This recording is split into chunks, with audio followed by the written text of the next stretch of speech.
Ladies and gentlemen, if I could ask everyone to silence their phones or turn them off. Please direct your attention overhead as the Hooligan flight team performs the fingertip formation down Phoenix Street towards the Black River Channel and Lake Michigan. They'll be coming from my left, your right, go in this direction. Arms are left in, hut, present, arms.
Please take your seats.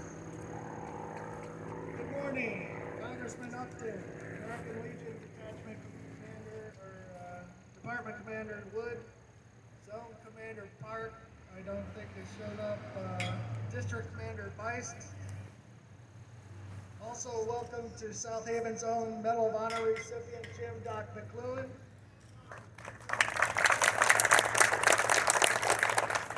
Welcome to Acting City Manager Kate Hosier, American Legion family members, ladies and gentlemen, and most importantly, family members of Corporal Earl Janosky. We welcome you this morning here in front of the South Haven City Hall to recognize one of our forgotten heroes, Corporal Earl Janosky.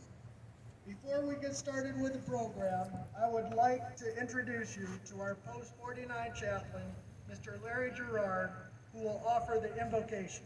Please remove your headgear.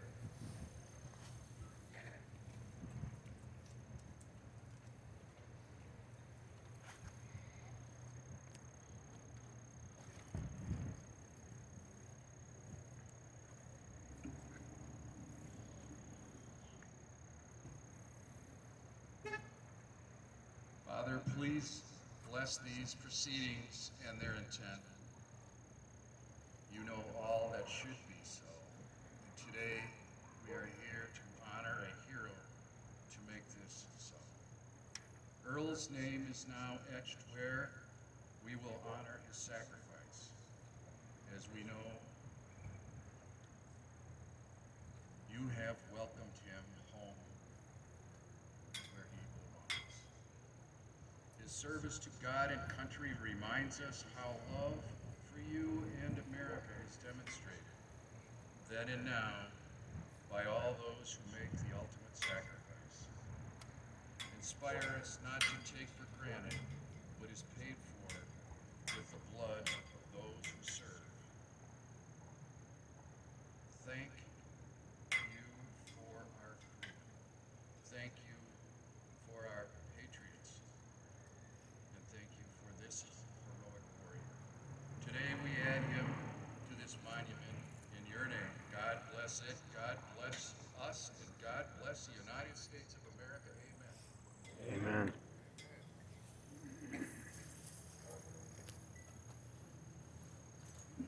Thank you, Larry, for leading us in prayer this morning. Mike Andrick IV, who is back here at my right, your left. Please raise your hand, Mike. He's the son of our post ordnance officer, Mike Andrick III. Imagine that. Well, Mike IV discovered that Corporal Janosky's name was not on the memorial here before you that identifies those from South Haven that died while serving their country in World War II, the Korean War, and the Vietnam War. Mike told his father, who just happened to be driving for the mayor of South Haven, Mayor Smith, during last year's Memorial Day parade, and Mike passed the information on to the mayor last year. Since that initial discussion, the mayor and the city have been good partners in this process that culminates today with the unveiling of the memorial. Kate Hosier, the acting city manager, has been instrumental in this process, and we invite her up to say a few words this morning. Kate? Thank you very much for being here. It's an honor to have the city represented well by all of you being here today to help honor all of our veterans and people who have been in service for our great country and our community. It has been an honor and a pleasure to add Corporal Janosky's name to the memorial, to have him honored here today. So thank you very much for being here, and thank you very much to our veterans and all those who serve.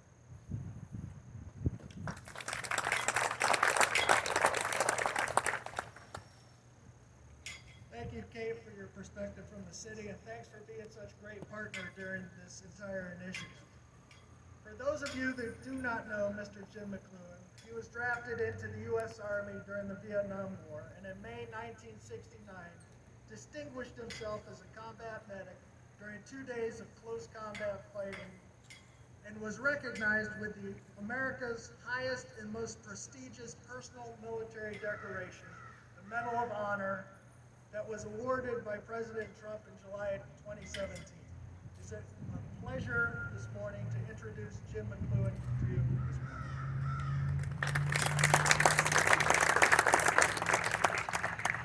As Elvis would say, thank you very much. I'd like to recognize off to my right and off to your left.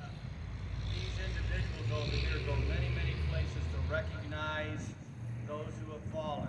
They are many, many events and give tireless hours to making sure that an event like today has its proper ceremony.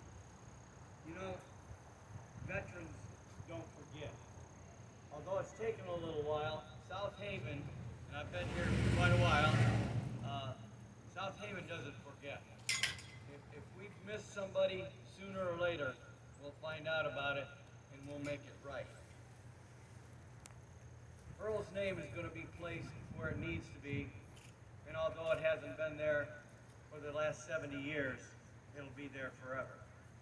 And you know, a person is never really dead until their name is not spoken anymore. So as we walk up to that, or visitors or tourists walk up to this monument, they'll say his name, and he remains alive. You know, I was a combat medic, as been mentioned, and I called it a positive job in a negative situation because I could save lives. But the flip side of that was when I was often called to individuals that I could not save, I held 18, 19, and 20-year-old boys in my arms, and I heard their last words, and I saw them take their last breath.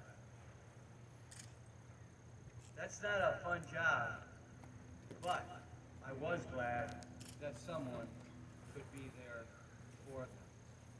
As President Reagan said, really, Corporal Earl Janosky gave up 2 lives. He gave up the life that he was living when he passed away serving his country, and he gave up the life that he never got to live. He never was able to spend a lifetime with his soulmate, have a child, watch that child being born, and maybe even coach that child along the way. Of course, watch that child graduate from high school. Never got to walk his little girl down the aisle and dance that special father-daughter dance at the end of the ceremony when she was married. He gave up 2 lives so that we here today can enjoy the 1 life that he left behind for us. You know, if you ever want to thank a living veteran or a veteran like Corporal Earl Janosky for their service, then you live that life that they gave you with utmost respect. Do not misuse it and do not abuse it.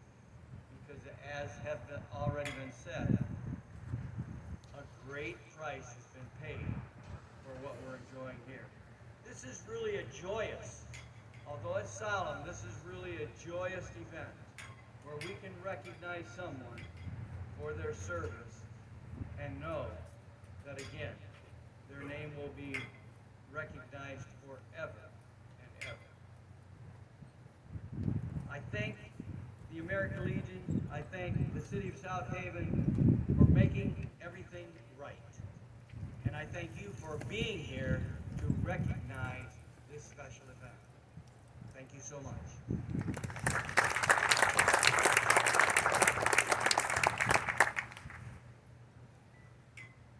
Thank you, Jim, for all your thoughts today, for what you do for the city of South Haven, for the American Legion, and for the country. It is now my distinct honor to introduce our U.S. Representative for Michigan's 6th Congressional District, Congressman Fred Upton. Thank you. You know, this is indeed a very special day. I want to thank the city leaders. I want to thank Legion Post and all those that are here today. And it's always an honor for me just to be in the same circle with this American hero to my left. The opportunity to share a joke, a story, and be part of his life. You know, the Korean War was viewed as the forgotten war. That's what the historians say. We didn't have 24/7 news. Maybe that's a good thing. It was half a world away. And as I listen and know folks who served in Korea, and as I listen to their stories, it was really a tough slog. Really brutal. They had to listen to a language that few of us understand. The weather conditions, just awful, day after day. And now, 70 years later, we celebrate another hero who didn't get the proper respect, maybe you could say, when he didn't come back. You know, I often say to all of our veterans, thanks for your service. But I add now, welcome home. Welcome home. Today we say to Earl, welcome home, young man. You now have a permanent place in South Haven where you started and where we will always remember you as we reflect on your service and salute your patriotism to our great country. God bless you all. And I have a flag flown over the U.S. Capitol that I'm going to present to the Legion Post in honor of the service today.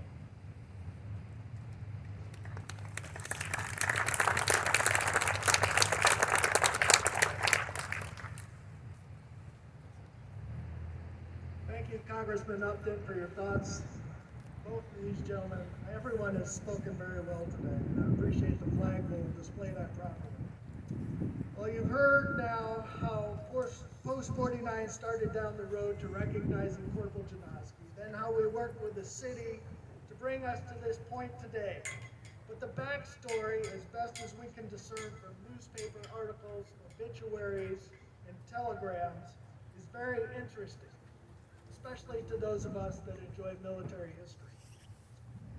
Earl attended boot camp in 1948, and he went to boot camp just like all the other soldiers. But later on, he was a specialist in communications, in the communications field.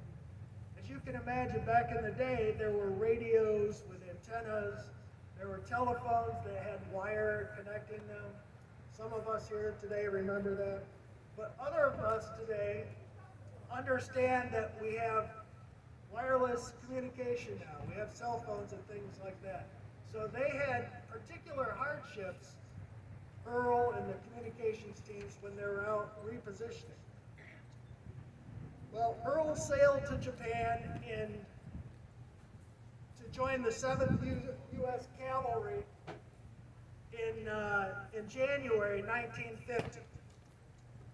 And so he arrived in Japan in 1950. But in late June 1950, for those of you that might remember, the communist North Koreans crossed the border to attack the Republic of Korea.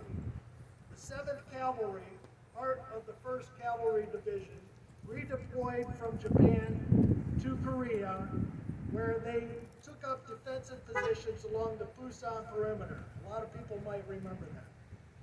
But by late July 1950, they were in constant counterattacks and attacks by the North Koreans and the Americans. And so it was, as you can imagine, battle, as people here understand, it gets very chaotic.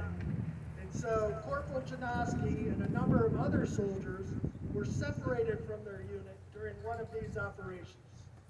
The group evaded the enemy for 4 days and lost 4 soldiers along the way. But they worked their way back to the friendly line, and they finally made their way back, and they did it suffering from exposure. They were fighting in the rain and the mud and everything that goes along with it, but they made it back to friendly lines. In mid-September, Corporal Janosky was evacuated to the 8054th Mobile Army Surgical Hospital in Busan, and on 19 September 1950, he passed away from encephalitis. Corporal Earl A. Janosky was just 20 years old when he died in a foreign land, far from the comforts of his family and his home here in South Haven, Michigan. Today marks the 70th anniversary of his death, and we are proud to share this event with members of Corporal Janosky's extended family. Corporal Janosky had 4 remaining siblings, brothers Lawrence and Leroy, along with sisters Grace and Dorothy. All of the siblings have since passed, unfortunately, but the Janosky family is represented here this morning by nieces and nephews, grandnieces and grandnephews, and all of their children. I ask that all of the Janoskys, if you could please stand, raise your hand to be recognized as part of the Janosky family.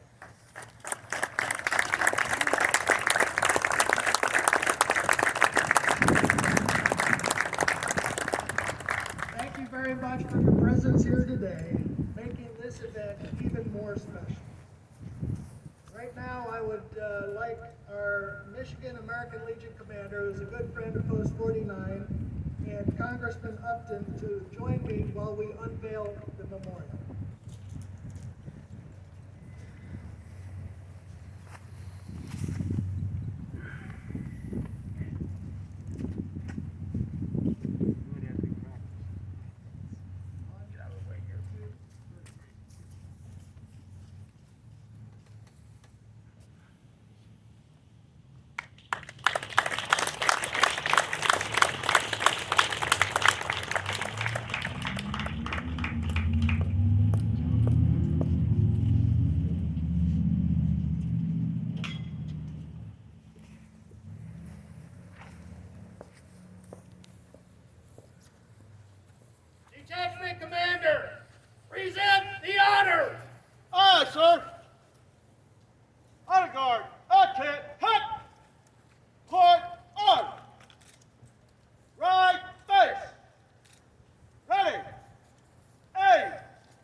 Janosky family, ladies and gentlemen, distinguished guests, thank you so much for joining us this beautiful, brisk morning to celebrate one of South Haven's own heroes, gone but never forgotten. Thank you again.